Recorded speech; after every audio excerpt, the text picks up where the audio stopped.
দম লাগে বস, দম লাগে। বিরোধী দল করতে গেলে দম লাগে। যে দম প্রতিকূলের নেই। যদি দম থাকতো প্রতিকূল, তাইলে নিজের দল ছেড়ে অন্য দলে যেত না। বিজেপিকে কি তৃণমূল রুখছে? সত্যিকারে রুখছে কি? প্রতিকূল তো বাচ্চা ছেলে, ও কি রুখবে? ও নিজের সংসার রুখবে না ও বিজেপিকে রুখবে? বিজেপি পরে আটকানো হবে। কিভাবে আটকাবো আমরা বুঝে নেব। বিজেপি তো এনে বসিয়ে রেখে দিয়েছে পশ্চিমবাংলাতে, যেখানে কংগ্রেসকে শূন্য করার জন্যে আর বামফ্রন্টকে শূন্য করার জন্যে বিজেপিকে ৭৭টা সিট পাইয়ে দেয় খুব সহজে। আর একটা নওশাদের সিট আছে, সেটা কেড়ে নেওয়ার জন্য বলে ২১৪টাকে ২১৫ করবো। তাদের মুখে এসব মানায় না। আর অভিষেক তো অনেক কিছু বলবেই। ও ভোট পেতে হবে তো মুসলিম ভোট পেতে হবে, সুশ্রুরি দিতে হবে। দিল্লি যে গড আপ গেমটা আছে, দলে থেকে নিজেকে অনেক মহান ভাবা যায়। ১৪০০ বছর ধরে চেষ্টা করলেও ভারতবর্ষকে হিন্দু রাষ্ট্র করতে পারবে না। সে সংবিধান বাবা সাহেব আম্বেদকর বৃহত্তর সংবিধানের মধ্যে লিপিবদ্ধ করে গেছে। বিশেষ করে যে দল ক্ষমতায় থাকে, অর্থাৎ প্রতিকূলের দল ৩৪ বছর পশ্চিমবাংলায় ক্ষমতায় ছিল। প্রতিকূল তখন সেই সময় বিশাল বিপ্লবী নেতা। কিন্তু এই যে ১৪ বছর প্রতিকূলে যে পুরাতন দল ক্ষমতায় নেই, এই যে নেইটাকে সহ্য করা ক্ষমতা প্রতিকূলের নেই। নেইটাকে সহ্য করার ক্ষমতা প্রতিকূলের নেই, যেটা কংগ্রেসীদের আছে। কংগ্রেসীরা ৫০ বছর ক্ষমতায় নেই, কিন্তু প্রতিটা কংগ্রেস কর্মীদের দম আছে। দম লাগে বস, দম লাগে। বিরোধী দল করতে গেলে দম লাগে। যে দম প্রতিকূলের নেই।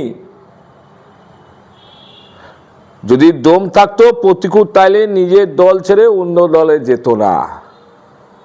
বাংলাতে হাজার হাজার কংগ্রেস কর্মী আছে, তাদের অভাব আছে, অনটন আছে। তারা ইজিকের মালিক আল্লাহ, এটা বিশ্বাস করে তারা চলে। তারা সততার সঙ্গে চলে। অর্থাৎ আমি দল পরিবর্তন করে নিজে স্বাবলম্বী হব, এটা কংগ্রেস কর্মীরা বিশ্বাস করে না। অর্থাৎ প্রতিকূলটা এমনিতেই নাস্তিকতাবাদে বিশ্বাসী ছিল। হ্যাঁ, সে তো আল্লাহ বা হিজিক সৃষ্টিকর্তা, তার কাছে তো এর ব্যাপার না, বিশ্বাস করার কোনো ব্যাপার না। সে মনে করেছে হয়তো আমার হিজিকের টান পড়ে যাচ্ছে। হ্যাঁ, কী হবে দেখি তৃণমূলে যাই। তৃণমূলে গিয়ে নিজে আবার ক্ষমতার স্রোতে ঘা ভাসিয়ে সে আবার স্বাবলম্বী হওয়ার চেষ্টা করছে। ক্ষমতায় থাকতে চায় এরা। ৩৪ বছর ক্ষমতায় ছিল, আবার তৃণমূলের ক্ষমতায় এরা এসছে। এরা ক্ষমতায় ভুক্তভোগী। হয়তো আমার হিজিকের টান পড়ে যাচ্ছে। হ্যাঁ, কী হবে দেখি তৃণমূলে যাই। তৃণমূলে গিয়ে নিজে আবার ক্ষমতার স্রোতে ঘা ভাসিয়ে সে আবার স্বাবলম্বী হওয়ার চেষ্টা করছে। ক্ষমতায় থাকতে চায় এরা। ৩৪ বছর ক্ষমতায় ছিল, আবার তৃণমূলের ক্ষমতায় এরা এসছে। এরা ক্ষমতায় ভুক্তভোগী, এছাড়া অন্য কিছু নয়। কিন্তু অভিষেক বন্দ্যোপাধ্যায় বলছে যে প্রতিকূল নাকি বলেছে যে দল যদি তাকে প্রার্থীর টিকিটও দেয় তাও সে লড়বে না। সে নাকি বিজেপিকে রখার জন্য টিএমসিতে গিয়েছে। এ তো বলবে বিজেপিকে কি তৃণমূল রুখছে? সত্যিকারে রুখছে কি? তাহলে প্রতিকূল তো বাচ্চা ছেলে, ও কি রুখবে? ও নিজের সংসার রুখবে না ও বিজেপিকে রুখবে? প্রতিকূল নিজের সংসার রুখবে না প্রতিকূলকে রুখবে, বিজেপিকে রুখবে? আর অভিষেক তো অনেক কিছু বলবেই।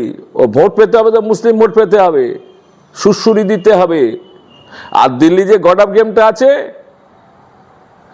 যখন এই অভিষেক বারুইপুর নিউ ইন্ডিয়ার মাঠে দাঁড়িয়ে বলে যে আমরা ২১৪টায় ছিলাম, আর ভাঙড়টা নিতে পারলে আমরা ২১৫ হব, এবারে নির্বাচনে আমরা ২১৫ পাবো। তা সেই ক্ষেত্রে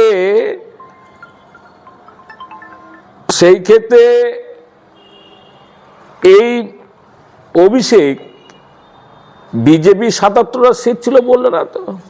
বিজেপি ৭৭টা সিট কেড়ে নিয়ে ২১৪ প্লাস ৭৭ হবে আমাদের। অর্থাৎ এসব ধান্দাবাজি রাজনীতি সুচতুর পরিকল্পনা নিয়ে এগোচ্ছে। মুসলিমদের আইওয়াজ করছে। মুসলিমরা সত্যিকার সরল সাদাসিধে মানুষ, এরা ইমানদার মানুষ, আল্লাহকে বিশ্বাস করে। অর্থাৎ মানুষের বিশ্বাস করাটা হচ্ছে স্বাভাবিক। হ্যাঁ, এরা সেই মতন ভোটটা দিচ্ছে। কিন্তু এবারে ভোটে খুব মুশকিল আছে। 2026-এ ভোটে জাঁতা কলে পড়বে ইঁদুর।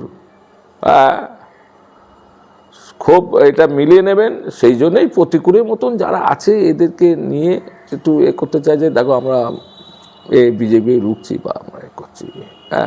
আচ্ছা আপনি বলুন তো, ছোট্ট একটা ঘটনা, যে বিজেপি বলছে যে আমি ভারতবর্ষটাকে আমরা হিন্দু রাষ্ট্র করতে চাই। ভালো, মেজরিটি পার্সেন্ট থাকলে ওরা করবে, তাহলে মুসলিমদের গা জ্বলার কোনো কারণ নেই। আচ্ছা এই যে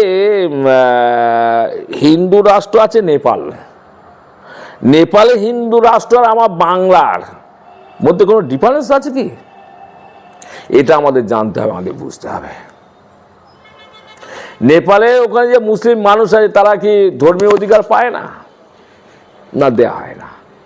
তা যদি মনে করে বিজেপিটা হিন্দু রাষ্ট্র করে, তার জন্য চুলকোনো কোনো দরকার নেই, কিন্তু পারবে না। ভারতবর্ষ সংবিধান যে অধিকার দিয়েছে প্রতিটা মানুষের, প্রতিটা সম্প্রদায়কে যে গণতান্ত্রিক অধিকার, সাংবিধানিক অধিকার, বিজেপি 1400 বছর ধরে চেষ্টা করলেও ভারতবর্ষকে হিন্দু রাষ্ট্র করতে পারবে না। সে সংবিধান বাবা সাহেব আম্বেদকর বৃহত্তর সংবিধানের মধ্যে লিপিবদ্ধ করে গেছে। অর্থাৎ এসব চুলকোনো রাজনীতি ঝোলা ভিত্তিতে ব্যবহার করবে, ব্যবহার করে মুসলিমদের ভয় দেখাবে, ভোটগুলো নেবে, আবার 5 বছর মুসলিমদের কথা মনে রাখতে পারবে না, আবার 5 বছরের মধ্যে অনেক ওয়াকফ সম্পত্তি বেদখল হবে, 5 বছরের মধ্যে ওবিসি এ ওবিসি বি নিয়ে অনেক চিৎকার চেঁচামেচি হবে, 5 বছরের মধ্যে আবার সাচার কমিটি রঙ্গনলাল মিশ্রের মতন কোনো ইস্যু তৈরি হবে, কিন্তু এরা তখন আর বেরোবে না, তখন ঝোলার ভিতরে ব্যবহার করবে না, আর এই ইস্যুগুলো নিয়ে শুধু বড় বড় কথা বলবে, আর সুচতুরভাবে বিজেপির সঙ্গে গট আপ করে এরা সেই বিলগুলো পাস করিয়ে দেয়। যেমনভাবে সিএ আইনটা পাস করেছে, 8 জন এমপিকে যদি অফ করাতো তাহলে বিরোধীরা সিএ আইন পাস করাতে দিত না বা পারত না সরকার। পরিকল্পনা বিজেপির সঙ্গে গট আপ করে সিএ আইনটা পাস করে দিয়েছে। আপনার উর্মির পোর্টাল আজ এ করতে হচ্ছে, মুসলিমদের ওয়াকফ সম্পত্তি এ করতে হচ্ছে, বাঁচাতে হচ্ছে। OBC A OBC B, OBC A যেটা মুসলিমদের 10% সংরক্ষণ, সব অমুসলিম ঢুকে পড়ছে, মাদ্রাসাতে একটাও মুসলিম ছাত্র মাস্টারি করতে পারছে না, মুসলিম শিক্ষক নিয়োগ হচ্ছে না। সেগুলো আগে জবাব দিই, বিজেপি পরে আটকানো হবে। কীভাবে আটকাবো আমরা বুঝে নেব, ঠিক আছে? বিজেপি তো এনে বসিয়ে রেখে দিয়েছে পশ্চিমবাংলাতে, যেখানে কংগ্রেসকে শূন্য করার জন্যে আর বামফ্রন্টকে শূন্য করার জন্যে বিজেপিকে 77টা সিট পাইয়ে দেয় খুব সহজে, আর একটা নওশাদের সিট আছে সেটা কেড়ে নেওয়ার জন্য বলে 214টাকে 215 করবো।